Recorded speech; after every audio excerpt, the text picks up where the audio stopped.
ഞങ്ങൾ ഈ പത്രസമ്മേളനം നടത്തുന്നത് 20-ാം തീയതി സംസ്ഥാനത്തെ പെൻഷൻകാരുടെ സെക്രട്ടേറിയറ്റ് മാർച്ച് നടത്താൻ വേണ്ടി തീരുമാനിച്ചിരിക്കുന്ന വിവരം അറിയിക്കാൻ വേണ്ടിയാണ്.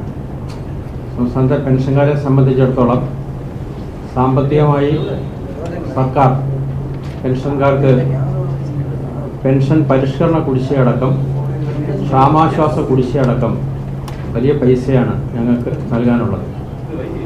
ഞങ്ങൾക്ക് ക്ഷാമാശ്വാസം 19% കുടിശ്ശികയാണ്. 19% എന്ന് പറഞ്ഞാൽ ഞങ്ങൾക്ക് ഇപ്പോൾ ലഭിച്ചുകൊണ്ടിരിക്കുന്ന തുകയുടെ 1/5 തുക ഞങ്ങൾക്ക് കുടിശ്ശികയാക്കി നിർത്തിയിരിക്കുകയാണ്. 20,000 രൂപ പെൻഷൻ ലഭിക്കുന്ന ഒരാളെ സംബന്ധിച്ചിടത്തോളം സത്യത്തിൽ ലഭിക്കേണ്ടിയിരിക്കുന്നത് 24,000 രൂപയാണ്. പക്ഷേ ഇപ്പോൾ ലഭിക്കുന്ന 20,000 രൂപയാണ്. സാധനങ്ങളുടെ വിലക്കയറ്റത്തെക്കുറിച്ച് പറയേണ്ട ആവശ്യമില്ല. വലിയ വിലക്കയറ്റമാണ് സാധനങ്ങൾ. 10, 30, 32 വർഷം ഗവൺമെൻറ്റിന് വേണ്ടി സേവനമനുഷ്ഠിച്ച ആളുകളാണ് സ്റ്റേറ്റ് സർവീസ് പെൻഷനേഴ്സ്. അവരെല്ലാവരും ഏതെങ്കിലും തരത്തിലുള്ള ജീവിതശൈലി രോഗങ്ങൾ അടിമകളാണ്. എല്ലാവരും ഏതെങ്കിലും രോഗത്തിന് ചികിത്സ ചെയ്തുകൊണ്ടിരിക്കുന്നവരാണ്. മരുന്നിൻ്റെ വിലക്കയറ്റം വലിയ വിലക്കയറ്റമാണ്. അതുകൊണ്ട് പെൻഷൻകാരെ സംബന്ധിച്ചിടത്തോളം വിലക്കയറ്റം, മരുന്നിന് വേണ്ടി ചിലവാകുന്ന പൈസ ഉൾപ്പെടെ അവർക്ക് ജീവിക്കാൻ കഴിയാത്ത സാഹചര്യം നിലവിലുണ്ട്.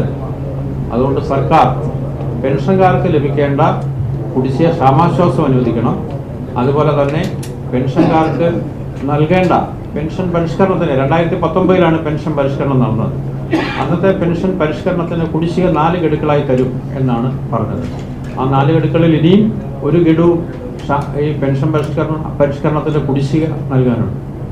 ഈ നിലയിൽ സർക്കാർ സാമ്പത്തികമായി പെൻഷൻകാരെ സഹായിക്കണം എന്ന് അഭ്യർത്ഥിക്കാൻ വേണ്ടിയാണ് ഞങ്ങൾ ഈ സെക്രട്ടേറിയറ്റ് മാർച്ച് ഞങ്ങൾ നടത്തുന്നത്. ഇതോടൊപ്പം തന്നെ ഈ പെൻഷൻകാർക്ക് സാമ്പത്തികമായ ആവശ്യം വലിയ ചിലവ് വരുന്നത് മരുന്നുമായി ബന്ധപ്പെട്ടാണെന്ന കാര്യത്തിൽ സംശയമൊന്നുമില്ല. എല്ലാ പെൻഷൻകാരെ സംബന്ധിച്ചിടത്തോളം കേരള സർക്കാർ നടപ്പാക്കിയ മെഡിസെപ്പ് പദ്ധതി, പക്ഷെ നിർഭാഗ്യവശാൽ ആ മെഡിസെപ്പ് പദ്ധതി വളരെ കൊട്ടിഘോഷിക്കപ്പെട്ട പദ്ധതിയാണെങ്കിലും അങ്ങേയറ്റം അശാസ്ത്രീയമായിട്ടാണ് അത് കേരളത്തിൽ നടക്കുന്നത്.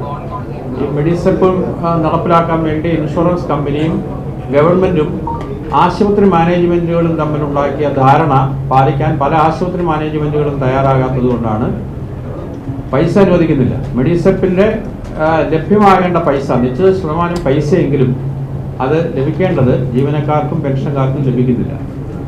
ഇപ്പോൾ സർക്കാർ മെഡിസെപ്പ് പുനഃപരിശോധിക്കുന്നതിന് വേണ്ടി ഒരു കമ്മീഷനെ നിയോഗിച്ചിട്ടുണ്ട്. ആ കമ്മീഷൻ ഞങ്ങളെയും ക്ഷണിക്കുമെന്നാണ് ഞങ്ങൾ പ്രതീക്ഷിക്കുന്നത്. ഞങ്ങൾ കമ്മീഷനെ കാണാനിരിക്കുകയാണ്. സത്യത്തിൽ ഏതെങ്കിലും ഇൻഷുറൻസ് കമ്പനികളെ, പുറത്തു നിന്നുള്ള പ്രൈവറ്റ് ഇൻഷുറൻസ് കമ്പനികളെ സർക്കാർ എന്തിനാണ് മെഡിസെപ്പ് ഏൽപ്പിക്കുന്നത്? സംസ്ഥാന സർക്കാരിന് തന്നെ ഇൻഷുറൻസ് പദ്ധതിയുണ്ട്. ജീവനക്കാരിൽ നിന്ന് SLI എന്ന പേരിൽ സ്റ്റേറ്റ് ലൈഫ് ഇൻഷുറൻസ് എന്ന് പറഞ്ഞ് ജീവനക്കാരിൽ നിന്ന് തന്നെ പണം ഈടാക്കുന്നുണ്ട്. അപ്പോൾ സ്റ്റേറ്റ് ലൈഫ് ഇൻഷുറൻസ് SLI പദ്ധതി ഒന്നുകൂടി ഗവൺമെന്റ് സമഗ്രമാക്കിക്കൊണ്ട് SLI പദ്ധതിയുടെ ഭാഗമായി മെഡിസെപ്പ് പദ്ധതി ആവിഷ്കരിക്കാൻ വേണ്ടിയുള്ള നടപടിയാണ് പുനഃപരിശോധിക്കാൻ പോകുന്ന ഈ ഘട്ടത്തിലെങ്കിലും സർക്കാർ ചെയ്യേണ്ടത്. പ്രൈവറ്റ് ഏജൻസികൾക്കോ ഏതെങ്കിലും സ്വകാര്യ ഇൻഷുറൻസ് കമ്പനികൾക്കോ ജീവനക്കാരുടെയും പെൻഷൻകാരുടെയും വരുമാനത്തിന്റെ നിശ്ചിത വിഹിതം ഒരു വർഷം 6,000 രൂപ വീതമാണ് ജീവനക്കാർ കൊടുക്കുന്നത്. 6,000 രൂപ. ഒരു പെൻഷൻകാരൻ 6,000 രൂപ കൊടുത്താൽ ആ പെൻഷൻകാരൻ്റെ ഭാര്യയ്ക്ക് മാത്രമാണ് അതിൻ്റെ ആ മെഡിസെപ്പിൻ്റെ ആനുകൂല്യം ലഭിക്കുന്നത്. മറ്റ് കുടുംബാംഗങ്ങൾക്ക് ലഭിക്കുന്നില്ല. ഇനി ഭാര്യയും പെൻഷനറാണെങ്കിലോ ഭാര്യയും കൊടുക്കണം 6,000 രൂപ. അപ്പോൾ അങ്ങേയറ്റം അശാസ്ത്രീയമായിട്ടാണ് നടപ്പിലാക്കിയിരിക്കുന്നത്. ഇതിനകത്ത് ഇനി ചേരാൻ വേണ്ടി താല്പര്യമില്ലാത്തവർക്ക് മറ്റൊരുപാട് ക്ലെയിമുകളുണ്ട്, മറ്റൊരുപാട് സ്കീമുകളുണ്ട്. അതുകൊണ്ട് ഞങ്ങൾ മെഡിസെപ്പിൽ ചേരാൻ ആഗ്രഹിക്കുന്നില്ല എന്ന് തീരുമാനിക്കുന്ന ഒരാൾക്ക് അതിനുള്ള ഓപ്ഷൻ നൽകാൻ വേണ്ടി കൂടി സർക്കാർ തയ്യാറാകണം. ഇത് സംസ്ഥാന സർക്കാർ ഏറ്റെടുക്കണം മെഡിസെപ്പ്. അത് സ്വകാര്യ ഏജൻസികൾക്ക് നൽകുന്ന, അവർക്ക് വലിയ ഈ ആശുപത്രി മാനേജ്മെന്റുകൾക്ക് കൊള്ളയ്യാനുള്ള അവസരം ഉൾപ്പെടെ അനുവദിക്കുന്ന നിലവിലുള്ള പദ്ധതി പൊളിച്ചെഴുതി സർക്കാർ നേരിട്ടുള്ള നിയന്ത്രണത്തിൽ ശാസ്ത്രീയമായി നടപ്പിലാക്കണമെന്നുള്ളതാണ് ഇതിൻ്റെ ഭാഗമായി ഞങ്ങൾ ഉന്നയിക്കുന്ന ഒരു കാര്യം.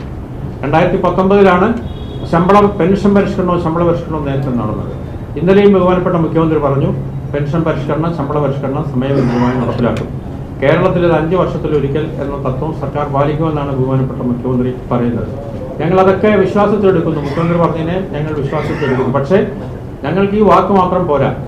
പെൻഷൻ പരിഷ്കരണത്തിന് വേണ്ടി, ശമ്പള പരിഷ്കരണത്തിന് വേണ്ടി കമ്മീഷനെ നിയോഗിക്കേണ്ട കാലം അതിക്രമിച്ചു. 2024 ജൂലൈ മാസമാണ് 5 വർഷം പൂർത്തീകരിച്ചത്. അങ്ങനെയാണെങ്കിൽ ജൂലൈ കഴിഞ്ഞിട്ട് ഇപ്പോൾ എത്ര മാസമായി? ഇത്രയും കാലത്തിനിടയ്ക്ക് സർക്കാരിന് ഒരു കമ്മീഷനെ വെക്കാൻ പോലും സർക്കാർ സന്നദ്ധമായിട്ടില്ല എന്ന പ്രശ്നം നിലനിൽക്കുന്നു. കേരള ഗവൺമെന്റ് സാമ്പത്തികമായി വലിയ പ്രതിസന്ധിയിലാണെന്ന കാര്യത്തിൽ യാതൊരു സംശയവുമില്ല. കേന്ദ്ര ഗവൺമെന്റ് കൊടുക്കേണ്ട പൈസ കേരള ഗവൺമെന്റിന് നൽകുന്നില്ല എന്ന കാര്യത്തിൽ തർക്കമൊന്നുമില്ല.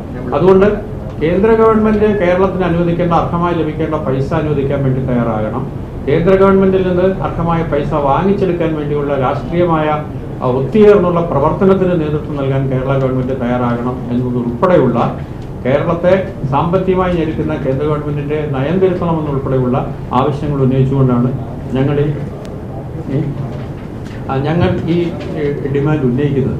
ഞങ്ങൾ ഈ ഡിമാൻഡുകൾ വെച്ചുകൊണ്ട് ഇത് കഴിഞ്ഞ 2 മാസം നീണ്ടുന്ന ഒരു ക്യാമ്പയിൻ്റെ ഭാഗമാണ്. ഡിസംബർ മാസം 1-ാം തീയതി മുതൽ സംസ്ഥാനത്തെ മുഴുവൻ പെൻഷൻകാരെയും, പരമാവധി പെൻഷൻകാരെ ട്രഷറിയിൽ പോയി കാണാനും ബാക്കിയുള്ളവരെ വീടുകളിൽ പോയി സന്ദർശിച്ച് ഭീമ ഹർജി തയ്യാറാക്കിയിട്ടുണ്ട് മുഖ്യമന്ത്രിക്കുള്ള ഭീമ ഹർജി 20-ാം തീയതി സെക്രട്ടേറിയറ്റ് മാർച്ചിന് ശേഷം ഞങ്ങൾ മുഖ്യമന്ത്രിയെ നേരിട്ട് കണ്ട് കേരളത്തിലെ സർവീസ് പെൻഷൻകാർ അവരുടെ സാമ്പത്തിക അവകാശങ്ങളും ആവശ്യങ്ങളും ഉന്നയിക്കുന്ന ഭീമ ഹർജി ഞങ്ങൾ അന്ന് സമർപ്പിക്കുകയാണ്. ഇതോടൊപ്പം തന്നെ കേരള ഗവൺമെന്റ് പങ്കാളിത്ത പെൻഷൻ പിൻവലിക്കണം എന്ന ആവശ്യം കൂടി ഞങ്ങൾ ഉന്നയിക്കുന്നു. പങ്കാളിത്ത പെൻഷൻ ഇപ്പോൾ ദേശീയ ഗവൺമെന്റ് നടപ്പിലാക്കിയ BJP ഗവൺമെന്റാണ് 2004-ൽ പങ്കാളിത്ത പെൻഷൻ നടപ്പിലാക്കിയത്. BJP ഗവൺമെന്റ് തന്നെ പങ്കാളിത്ത പെൻഷൻ പിൻവലിച്ച് യൂണിഫൈഡ് പെൻഷൻ സ്കീം എന്ന് പറഞ്ഞ പുതിയൊരു പെൻഷൻ സ്കീമിന് തുടക്കം കുറിച്ചിരിക്കുകയാണ്. പങ്കാളിത്ത പെൻഷൻ പോലെ തന്നെ അപകടകരമായ സ്കീമാണത് എന്ന കാര്യത്തിൽ യാതൊരു സംശയവുമില്ല. ഇന്ത്യയിലെ എല്ലാ ട്രേഡ് യൂണിയനും എതിർത്തിട്ടുള്ള പദ്ധതിയാണ് ഈ യൂണിഫൈഡ് പെൻഷൻ സ്കീം. പക്ഷേ കേരള ഗവൺമെന്റ് ഇപ്പോഴും പങ്കാളിത്ത പെൻഷൻ തന്നെ നടപ്പിലാക്കുന്നു. നമുക്ക് പങ്കാളിത്ത പെൻഷനോ യൂണിഫൈഡ് പെൻഷൻ സ്കീമോ അല്ല നമുക്ക് വേണ്ടത്. നമുക്ക് സ്റ്റാറ്റ്യൂട്ടറി പെൻഷൻ സംവിധാനം, ശാസ്ത്രീയമായ സ്റ്റാറ്റ്യൂട്ടറി പെൻഷൻ സംവിധാനം കേരളത്തിൽ അത് കൊണ്ടുവരാൻ, അത് വീണ്ടും നടപ്പിലാക്കാൻ, പങ്കാളിത്ത പെൻഷന്റെ സ്ഥാനത്ത് 2013 വരെ നിലനിന്നിരുന്ന സ്റ്റാറ്റ്യൂട്ടറി പെൻഷൻ സംവിധാനം കേരളത്തിലെ എല്ലാ ജീവനക്കാർക്കും അധ്യാപകർക്കും നടപ്പിലാക്കാൻ വേണ്ടിയുള്ള തൊഴിലാളി വിരുദ്ധമായ പങ്കാളിത്ത പെൻഷൻ തള്ളിക്കളയാൻ വേണ്ടിയുള്ള ആർജവം കൂടി കേരള ഗവൺമെന്റ് കാണിക്കണം എന്നാണ് ഇതിന്റെ ഭാഗമായി ഞങ്ങൾ ആവശ്യപ്പെടുന്നത്. ഞങ്ങൾ മുഖ്യമന്ത്രിക്ക് ഭീമ ഹർജി എല്ലാ പെൻഷൻകാരുടെയും ആവശ്യമാണ് ഞങ്ങൾ ഉന്നയിക്കുന്നത്. ഞങ്ങൾ ഈ സെക്രട്ടേറിയറ്റ് മാർച്ച് അതിന്റെ ഭാഗമായി 20-ാം തീയതി രാവിലെ ഞങ്ങൾ അയ്യങ്കാളി ഹാൾ പരിസരത്ത് നിന്ന് ആരംഭിക്കും. ഈ സെക്രട്ടേറിയറ്റ് മാർച്ച് സെക്രട്ടേറിയറ്റ് നടയിൽ സമാപിക്കുമ്പോൾ CPI നേതാവ്, കേരളത്തിന്റെ മുൻ കൃഷിമന്ത്രി സഖാവ് മുല്ലക്കര രത്നാകരൻ മാർച്ച് ഉദ്ഘാടനം ചെയ്യും. 100 ആയിരക്കണക്കിന് പെൻഷൻകാർ ഈ മാർച്ചിലും ധർണയിലും പങ്കെടുക്കും എന്നാണ് ഞങ്ങൾ പ്രതീക്ഷിക്കുന്നത്. ഇത് ഒരു ജീവൽ പ്രശ്നമാണ്. പെൻഷൻകാർ നേരിടുന്ന അങ്ങേയറ്റം മനുഷ്യത്വപരമായ, അവർ നേരിടുന്ന സാമ്പത്തിക പ്രയാസങ്ങളുടെ പശ്ചാത്തലത്തിൽ തുടർച്ചയായി നടത്തുന്ന പ്രക്ഷോഭത്തിന്റെ ഭാഗമാണ് ഇത്.